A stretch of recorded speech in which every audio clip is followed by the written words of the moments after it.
শপথ নিয়েছেন নবনিযুক্ত প্রধান নির্বাচন কমিশনার এএমএম মোহাম্মদ নাসির উদ্দিন সহ ৪ কমিশনার। দুপুরে সুপ্রিম কোর্টের জাজেস লাউঞ্জে তাদের শপথ পাঠ করান প্রধান বিচারপতি ডক্টর সৈয়দ রেফাত আহমেদ। কিছু সংস্কার প্রক্রিয়া শেষ করে দ্রুত, অবাধ, নিরপেক্ষ এবং গ্রহণযোগ্য নির্বাচন আয়োজনের প্রতিশ্রুতি দিয়েছেন সদ্য শপথ নেয়া প্রধান নির্বাচন কমিশনার এএমএম নাসির উদ্দিন। বিস্তারিত দেখুন প্রতিবেদনে। ক্ষমতার পালাবদলের পর এমন এক সময়ে নাসির কমিশন দায়িত্ব নিল যখন রাষ্ট্র সংস্কার করে নির্বাচনের দিকে এগিয়ে যাওয়ার লক্ষ্য ঠিক করেছে মোহাম্মদ ইউনূসের নেতৃত্বাধীন অন্তর্বর্তী সরকার।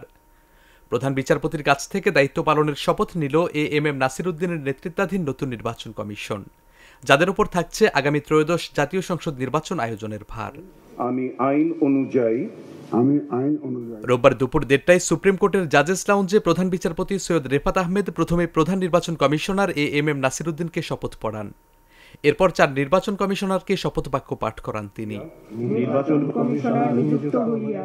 শপথ নেয়া ৪ নির্বাচন কমিশনার হলেন সাবেক অতিরিক্ত সচিব মোহাম্মদ আনোয়ারুল ইসলাম সরকার, অবসরপ্রাপ্ত জেলা ও দায়রা জজ আব্দুর রহমান এল মাসুদ, সাবেক যুগ্ম সচিব তাহমিদা আহমেদ এবং অবসরপ্রাপ্ত ব্রিগেডিয়ার জেনারেল আবুল ফজল মোহাম্মদ সানাউল্লাহ। প্রভাবিত হইতে দিব না। ক্ষমতার পালাবদলের পর গঠিত অন্তর্বর্তী সরকারের তরফে বলা হয়েছে, রাজনৈতিক দলগুলোর ঐকমত্যের উপর নির্ভর করছে নির্বাচনের টাইমলাইন। আর শপথ নিয়েই সুষ্ঠু নির্বাচনের প্রতিশ্রুতি দিলেন নতুন সিইসি। আমি এটাকে একটা নিজের জীবনে একটা বড় অপরচুনিটি হিসাবে দেখছি। এই দায়িত্বটাকে opportunity to serve the nation. দেশের মানুষ ভোটাধিকার থেকে বঞ্চিত, তারা ফ্রি ফেয়ার একটা ইলেকশনের জন্য অনেক সংগ্রাম করেছে, অনেক আন্দোলন করেছে বিগত বছরগুলোতে, এবং অনেকে রক্ত দিয়েছে।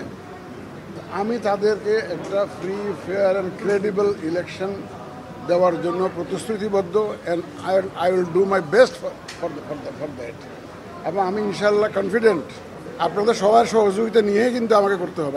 আমরা একা পারবো না, কিন্তু আপনাদের সহযোগিতা লাগবে, দেশবাসীর সহযোগিতা লাগবে, রাজনৈতিক দলগুলোর সহযোগিতা লাগবে।